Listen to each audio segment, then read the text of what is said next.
नमस्कार. स्वादिष्ट रेसिपीजमध्ये आज आपण बनवणार आहोत हॉटेलसारखा चमचमीत असा पनीर मसाला. अगदी घरात उपलब्ध असलेल्या साहित्यामध्येच आपण हा चमचमीत असा पनीर मसाला बनवणार आहोत. चला तर मग पनीर मसाल्यासाठी लागणारं साहित्य आणि कृती बघूया. इथे मी 2 मीडियम साईजचे कांदे उभे चिरून घेतलेले आहेत.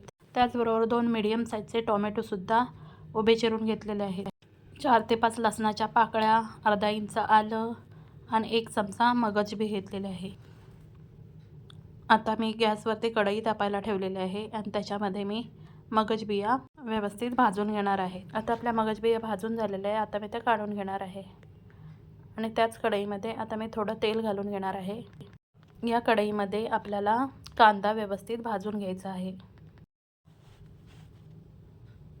आता हा कांदा आपल्याला मऊ होईपर्यंत व्यवस्थित भाजून घ्यायचा आहे.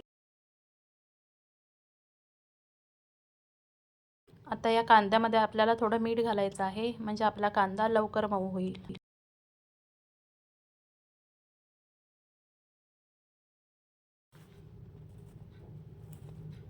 आता आपला कांदा व्यवस्थित परतून झालेला आहे. आता याच्यामध्ये आपल्याला टोमॅटो जो घेतला होता तो घालायचा आहे आणि टोमॅटोसुद्धा आपल्याला व्यवस्थित मऊ होईपर्यंत शिजवून घ्यायचा आहे.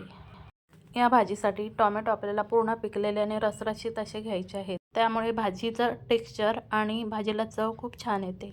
आता आपला टोमॅटोसुद्धा मऊ झालेला आहे. आता मी गॅस बंद करणार आहे आणि हे थोडा वेळ आपल्याला थंड होण्यासाठी ठेवून द्यायचं आहे. आता मी पनीरचे अशा प्रकारे तुकडे करून घेतलेले आहेत.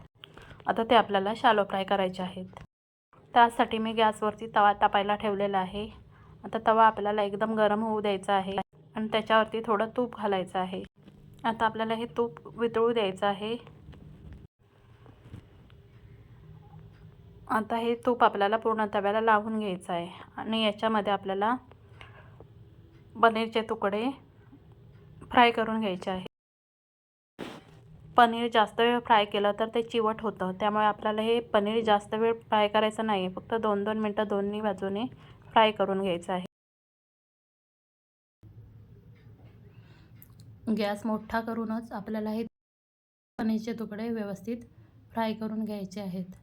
एका बाजूने व्यवस्थित फ्राय झाले की आपल्याला हे दुसऱ्या बाजूने फ्राय करून घ्यायचे आहेत.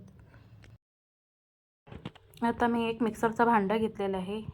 याच्यामध्ये आपल्याला लसूण, आल्याचे तुकडे, मगज बी आणि थंड करून घेतलेला टोमॅटो आणि कांदा याच्यामध्ये घालून घ्यायचा आहे.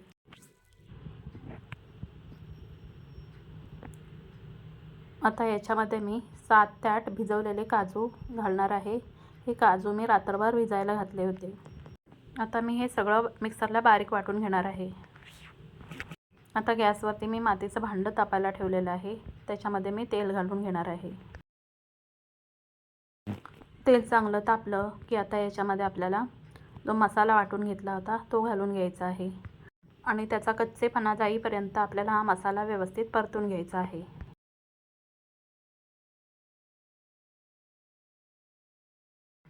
आता बघा आपल्या मसाल्याचा रंग बदललेला आहे. अजून थोडा वेळ आपल्याला हा मसाला परतून घ्यायचा आहे.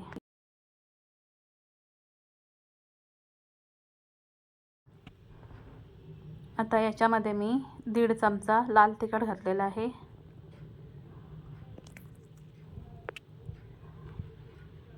अर्धा चमचा हळद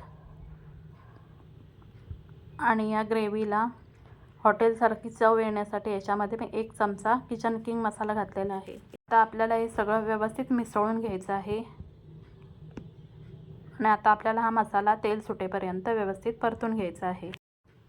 याच्यामध्ये आपण काजू घातलेले आहेत, त्यामुळे आपल्याला हे मिश्रण व्यवस्थित ढवळून घ्यायचं आहे, नाहीतर हा मसाला खालून करपू शकतो.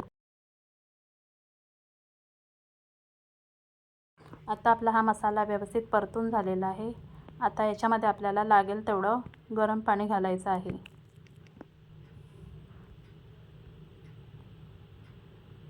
आता हा मसाला आपल्याला व्यवस्थित ढवळून घ्यायचा आहे. आता या मसाल्याला उकळी येऊ द्यायची आहे.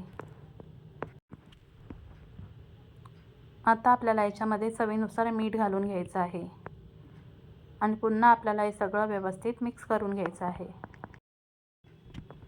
याच्यामध्ये मला पाणी थोडं कमी वाटलं म्हणून मी याच्यामध्ये थोडं पाणी वाढवलेलं आहे. आणि आता या मसाल्याला आपण झाकण मारून एक वाफ काढून घ्यायची आहे. आता बघा आपला मसाला व्यवस्थित शिजलेला आहे. आता हे पुन्हा आपल्याला एकदा ढवळून घ्यायचं आहे.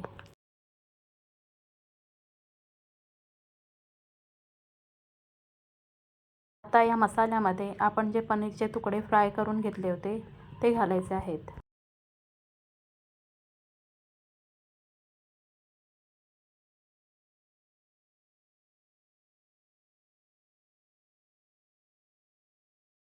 आता हलक्या हाताने आपल्याला हे सगळं व्यवस्थित मिक्स करून घ्यायचं आहे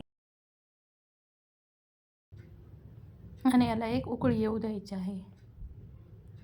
आता याच्यामध्ये मी एक मोठा चमचा बटर घालून घेणार आहे आणि पुन्हा याच्यावरती झाकण मारून एक वाफ काढून घ्यायची आहे.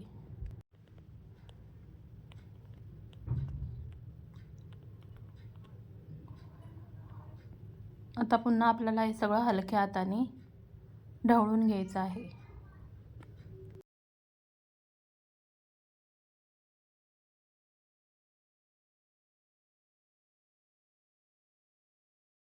आता याच्यामध्ये मी अर्धा चमचा कसुरी मेथी घालून घेतलेले आहे आणि आता हे सगळं व्यवस्थित मिक्स करून घेतलेलं आहे.